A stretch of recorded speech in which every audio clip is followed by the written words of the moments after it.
Hello, BookTube. It's been a while. Uh, Hopefully this video will take. Tried to make it a few times, either had to stop because of coughing fits. Um, and when I did get through one, it was too long. It didn't seem to work. So we'll try it again. I'll try to do it quicker. I've been under the weather, as many of you might be aware. I had an incident on January 25th, which is sort of debatable now with the doctors. It might have been a heart attack. But then, while I was in hospital, I got COVID-19. And I'm still reeling with the symptoms, or long COVID. Apparently, I should be over this by now, but I'm not. I've got all the symptoms, breathing difficulties, been back to the hospital once by ambulance because of breathing, and had them out just the last few days to get oxygen. But and I want to thank many who have reached out to me on various means, email, through comments, and on Voxer, to see how I've been. I'm still alive, so there's no need to do a trek for my books yet. But I've had a book haul that's been sitting here for weeks and weeks. It finally came. I think the second week I was in hospital. And it's numbering over 150 books, probably about 170. They were all free. I was trolling a site, and saw some books on film, Weimar film, and I was very interested. Contacted the person, and it turned out you could have everything for free, but you had to pick it up. Obviously, I can't do that with the pandemic and everything, and the way I just couldn't get out. I don't have a vehicle anyway, so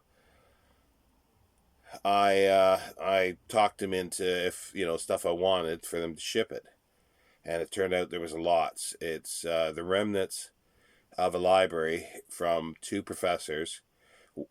He taught history, archaeology, all sorts of history, and she taught literary studies and media studies, hence the film, and a lot of literary studies in here as well, literary criticism and so forth, and weird and wonderful history, and some archaeology stuff, some very, very interesting things. I just sort of took everything when we connected on Skype that looked interesting. As I say, it's a remnant of a library that sounds like it was well over 10,000 volumes, which, if I was probably about, and this was beginning of January when I discovered it, if I would have been about 4 or 5 weeks quicker, I could have had the whole lot. And this is just, like I say, a sampling of it, which is interesting stuff, but not all that I would go out and buy, but all interesting. And so there's stuff I will keep, but let's get to it. I'll not sort of do much reading. I find it difficult to read anyway. Still in my mind, I think I got the brain fog that's part of the COVID. So, but anyway, let's move on here. This is Pulling the Devil's Kingdom Down, The Salvation Army in Victorian Britain, by Pamela J. Walker.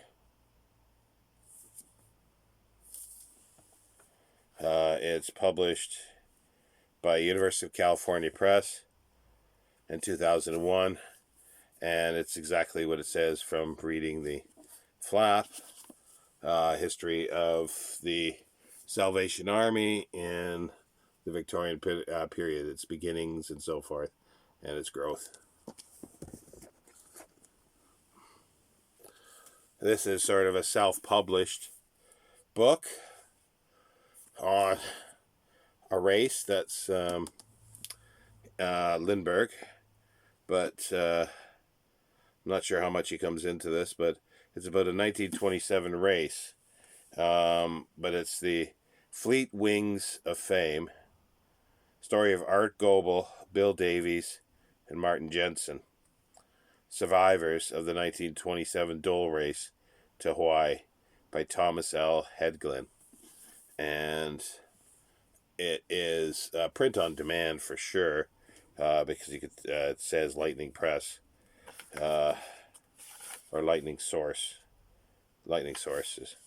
Liberty Hill Publishing. So it's a weird thing. There are some weird things here that you just sort of wonder, how did that wind up? Like this one here. The Man Who Found the Money, John Stuart Kennedy and the Financing of the Western Railroads, by Saul Engelberg and Leonard Bushkoff. It's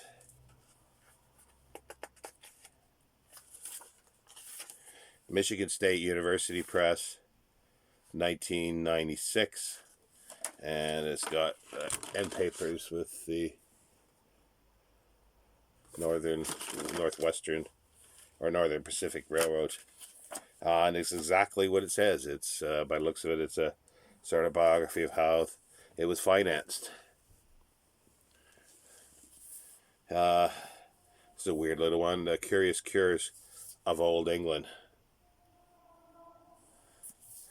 Little book by Nigel Cawthorne. The Curious Cures of Old England by Portrait, 2005. And on the back, it just says one I do have to read is, did you know that the juice extracted from a bucket full of snails, covered in brown sugar and hung over a basin overnight, was once used to cure sore throat? I'm sure it would. Just the thought of it would cure my sore throat. Here's another sort of self-published one, Memoirs of a Millennium. It's a huge honking book. It's by Ted Pocock, Grosvenor Home Publishing Limited.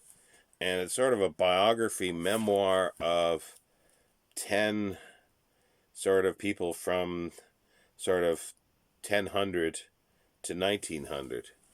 It's a very weird thing. I can't really describe it. It's his sort of journey on discovering those people, and what he learned about them and their ideology, their political views, everything, like bibliography sort of. A used book. Most of these are newish in the sense that the guy I got him from, he was it was his wife's or partner's parents who had passed away and had this library. And he didn't think much of books, but he just says everything was remainder copies. Not remainder, sorry. Brain's going. Review copies. Some could very well be, some are remainder, and some are used. Like clearly this one's a used copy. The Royal Parks of London by Guy Williams. Just history of the Royal Parks of London. You can see it's got a inscription in the front. Constable, 1978. And it's just a little brief history of the Parks of London. Florence Nightingale, Avenging Angel. And it's a picture of the soldiers that died.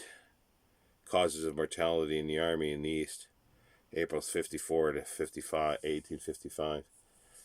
By Hugh Small. Slim book. By Constable again. Published 1998. So yeah, it's just about Florence Nightingale, which I know very little about.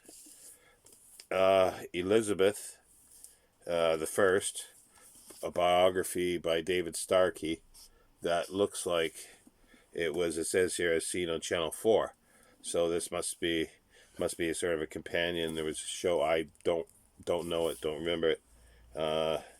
Chattel and Windus, 2000.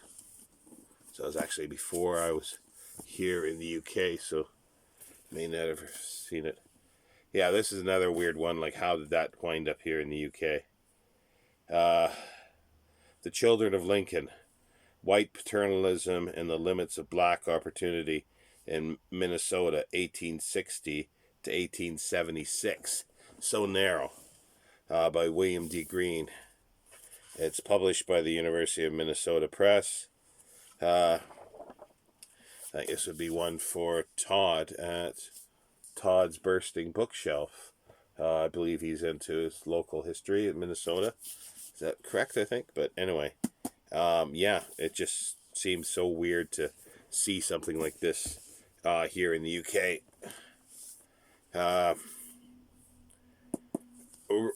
One of several volumes by Roy Porter.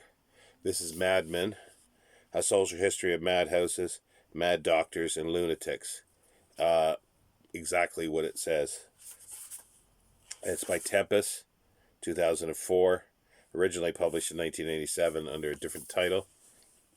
Tempest is a publishing house owned by or run by Alan Sutton, who did Sutton publications, but he sold that off. So, and he just continued on and expanded it with Tempest. Entanglement: The Secret Lives of Hair by Emma Tarlow. It's just a history of hair. A history of hair after it leaves your head. Like what it's been used for, how it's been revered, how it's been saved, everything.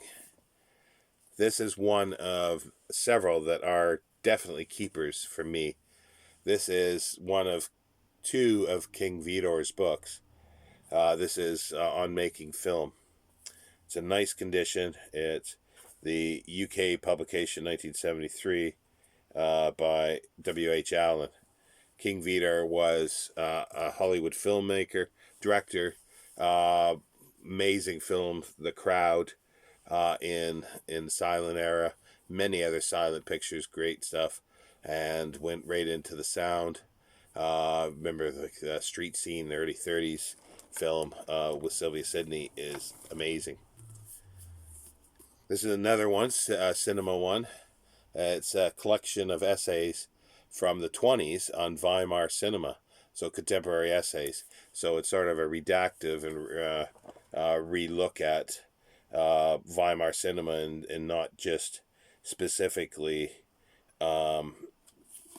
thinking of it as expressionist. There was different kinds of cinema, so that looks really good. Another Roy Porter and G.S. Rousseau as History of Gout, the patrician malady. And I love the cover. And it's exactly what it says. It's a history of gout. This is another weird one. It's a reprint from an interesting publisher. An Apology for the Life of Major General Gunning, edited and annotated by Jerish Gray, Esquire. It's by the Tiger Stripe. I think that's what it's called. The Tiger Stripe, is it? Tiger of the Stripe, 2012. And they're a small publisher. They do some interesting stuff. This is a reprint from 1792, and it's just as apparently this Major General Gunning's confession. But I know the publisher because there's the Reverend Dibdin's book on bibliomania as a disease, and it was an annotated edition, which was quite interesting. And another Roy Porter, and that's not the end of it. There's more in this collection. Flesh in the Age of Reason, with a preface by Simon Schama.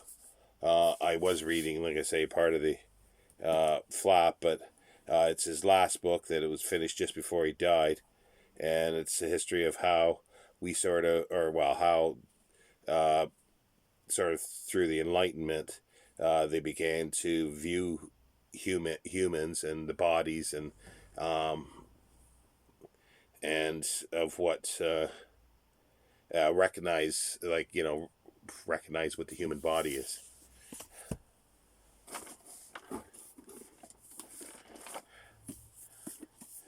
April Blood, Florence and the plot against the Medici.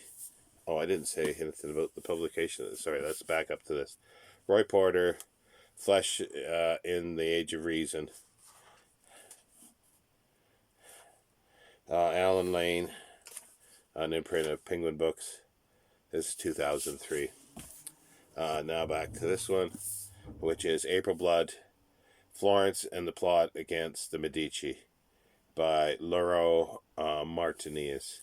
So it's about the plot to kill the Medici, that Pope and everything. Everybody was in, and it's just a little history of that. It's got a bit of a warp to it, so it looks like it has been read.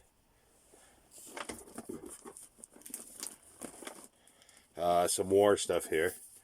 Berlin at War, Life and Death in Hitler's Capital, 1939 to 1945, Roger Moorhouse. Kind of an interesting cover. On the front, free end papers, is Central Berlin map, and on the back is the city of Berlin with its boroughs. And it's exactly what it is. It's a history of Berlin at war, during the war. This one is Hiroshima, Nagasaki, the real story of the atomic bombings and their aftermath, by Paul Ham. Forgot to say, what was that? This is Doubleday, 2011. And yeah, it's just it's a history. It's telling the story of the bombings from the eyes of the dead and the witnesses and the survivors. This one, The Berlin at War, is The Bodley Head, 2010. And the last one, another one, is a fabulous one, a keeper.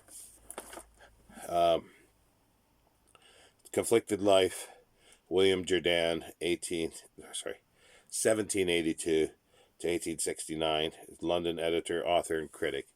Know very little about him. I've seen him referenced in a lot of things. This is a big biography of him by Susan Matoff. He was editor of the London Literary Gazette for 30 some odd years, and he wrote most of the book reviews, so he sort of was, says here, which the critical reviews which made or marred literary success during that period. And this is Sussex Academic Press, 2011. So there you have it. That's the first part of the book haul. I will try to continue when I can. Hopefully this will go up, because it's a third of the size of the other one, so I've rushed through it. And we'll see how the rest go. Like I say, there's about 170 books. Again, I want to thank everybody who's reached out to see how I am, and it's just been a rough time. I'm not sleeping hardly at all most of the time. I can't lay down because my breathing goes really bad, so I sit here. And I've been watching a lot of films, but reading is a real struggle for me. I have to reread stuff, so it's like it's not a pleasure at all to read. But for some reason, I can just sort of turn my brain off, I guess, and watch something. Not too complicated, but yeah, it's just it's been a bit of a nightmare, and I want this just to bugger off and disappear as soon as possible. But I might have it for a while if it's the long COVID. Uh, but we'll see. Knock on wood, it disappears. But I'll be back. I'll try to do um, sort of some of these every day or two, depending on how I feel. It'll be mostly how my breathing is. Until recently, like this week, it hasn't been that bad, but there was a bad incident a few days ago that because I laid down too long and I couldn't breathe properly. So I had to call the ambulance to get put on oxygen. But just have to be careful with that. And that'll be the biggest problem. And my coughing, which I had some coughing fits earlier, so hopefully that'll be okay now. Anyway, take care. Thank you for watching.